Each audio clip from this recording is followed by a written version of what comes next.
પણ બેન આજે તારે ધર્મની વાત અત્યારે નીકળી છે તો જસ્ટ એક મુદ્દો છેડું કે હમણાં નવરાત્રિ આવશે જી તો અગેન થોડાક લોકો પાછા ચાલુ કરશે કે અમે મુસ્લિમ કમ્યુનિટીના જે સિંગર્સ અથવા તો જે મ્યુઝિક પ્લેયર્સ છે જી એને મંચ નહીં આપીએ જી તો ત્યારે એઝ અ મુસ્લિમ સિંગર તમે ખુલીને સામનો કેમ નથી કરતા? હું બિંદાસ કરવાની છું, બિંદાસ કરું છું કે હું 30 વર્ષથી ગાઉં છું. નાની હતી ત્યારથી મેં શરૂઆત કરી, તો ત્યારે વિરોધ કરવાવાળા કોઈ હતા નહીં. ઇસ્માઇલ વાલેરા ગાતા હતા, વિરોધ કરવાવાળા નહોતા. દાસ સતારે ભજનો લખ્યા છે, એમને લખ્યા છે, અને આખી દુનિયા ગાય છે, ત્યારે વિરોધ કરવાવાળા નહોતા. શાના માટે? આ હમણાં જ કેમ, અત્યારે જ શું કામ? તો એનો મતલબ આ વિરોધ નથી, ઊભો કરેલો વિરોધ છે. જે કોઈએ કર્યો હોય ભગવાન અલ્લાહ એને સદબુદ્ધિ આપે. પણ હું એક જ વસ્તુ કહું છું કે ભાઈ આ મુદ્દો તમે છેડો છો, બહુ સારું થયું.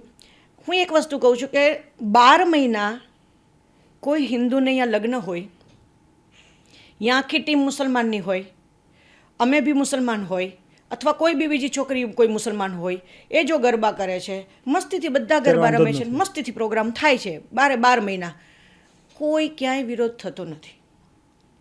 હું વિરોધની અગેન્સ્ટમાં એટલે છું કે તમે સુરક્ષા માટે કરો છો, ખરેખર સુરક્ષા માટે કરો છો, બેનું દીકરીની સુરક્ષા, હું તમારી ભેગી છું. પીછે હટ કરે ને એ કોઈ બીજી હોય, ચલો તમારામાં તેવડ છે કે ખાલી ખેસ પહેરીને જ નીકળવાનું છે? મારામાં તેવડ છે, આવો ગાયોને રાષ્ટ્રીય પ્રાણી જાહેર કરો, ચલો રાષ્ટ્રીય માતા જાહેર કરો, કરી શકશો? એનો વિરોધ કરો. દીકરીઓને બચાવો, ગાયોને બચાવો, આ બોલ છે. આ મુદ્દો બહુ સમજવા જેવો છે. હા બરાબર. તમારો મુદ્દો રાઈટ છે, હું ઊભી છું તમારી ભેગી. તો નવરાત્રિમાં જ કેમ? તો એનો હોબાળો વધારે થાય. હા, જીતુભાઈના ઘરે મેરેજ છે ને ફરીદાબેન ગાઈને વયા ગયા, કોઈને ખબર નથી. ટ્રુ. પણ જો સ્ટેજ ઉપર, અને પાછા બધા એવા નથી, એ તમને કહી દઉં, સ્ટેજ ઉપર અને જ્યાં બોલાતું હશે ત્યાં બોલશે, કોઈ તમારો વિરોધ કરીને બતાવે. આવ્યા તમારો વિરોધ કરવામાં? આવ્યા હતા? જી. શું જવાબ? અનુભવો તો બહુ થયા છે મને. શું જવાબ દીધો? જવાબમાં એવું હતું, મારો નિકોલમાં ગરબા હતા. હા. તો અને મને પોલીસે ખૂબ સપોર્ટ કર્યો હતો. ગરબામાં ટોળું આવ્યું, લગભગ ઓછામાં ઓછું 300-400નું, પહેલું જ નોરતું. પછી ખબર નહીં, હું મારા રૂમમાં હતી, એસપી સાહેબે મને કીધું કે આપ બહાર ના આવતા બેન, મને આવવા દો તો હું સરસ જવાબ પૂછીશ, જો એનો સવાલના એ જવાબ આપી શકે મને પ્રશ્નના, તો આપણે નવરાત્રિ આઈને જ બંધ કરી દેવી. મેં કીધું એ નહીં આપી શકે. પછી એસપી સાહેબે કીધું તમને ખબર છે કલાકાર કોણ છે અહીંયા, કે તમે લોકો સીધા જ વિરોધ કરો છો મુસલમાન? કદાચ એકચ્યુઅલી એ લોકોને ખબર નહોતી, બની શકે આવું. પછી એ બોલે કે અચ્છા ફરીદાબેન છે અહીંયા ગાવામાં? ઓ એ તો ખ્યાલ નથી, ઓલા સાહેબે એવું કીધું, એ જે કરે છે ને તમે નહીં કરી શકો. નકર મેં કીધું જો નવરાત્રિ પછી હું આ બધાને ચેલેન્જ મારીશ, હું જે કરું છું ને ખુલ્લી તલવાર લઈને હું ગાયો માટે ઊભી રહું છું, આવો તમે મારી ભેગા.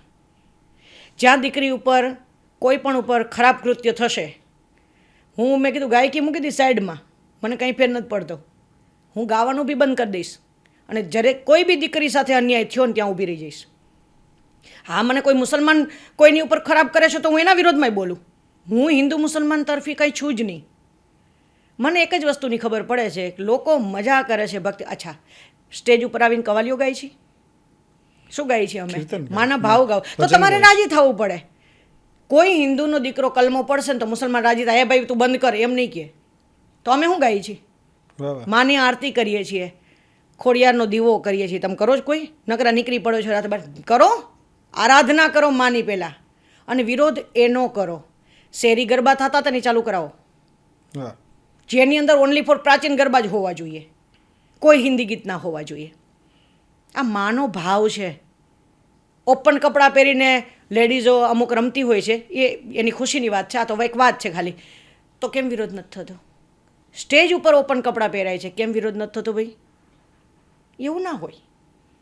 વિરોધ અગર જો તમને ખરેખર દીકરીની સુરક્ષા માટે કે આપણા ધર્મને કાંઈક ક્યાંક ખોટ લાગે છે, આવું લાગતું હોય, હું તમારી ભેગી છું,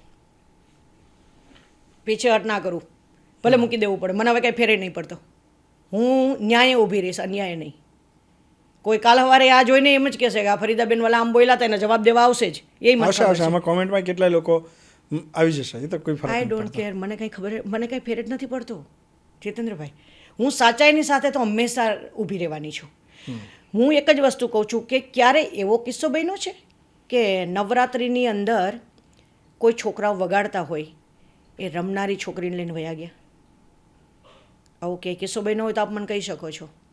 કોઈ સિંગર મુસલમાન હતો, કોઈ હિન્દુ છોકરીને લઈને વયો ગયો, એવું ક્યાંય બન્યું છે? એ બિચારા ગાય ગાયને લોથ થઈ ગયા હોય, બીજે દિન તૈયારી કરવાની હોય.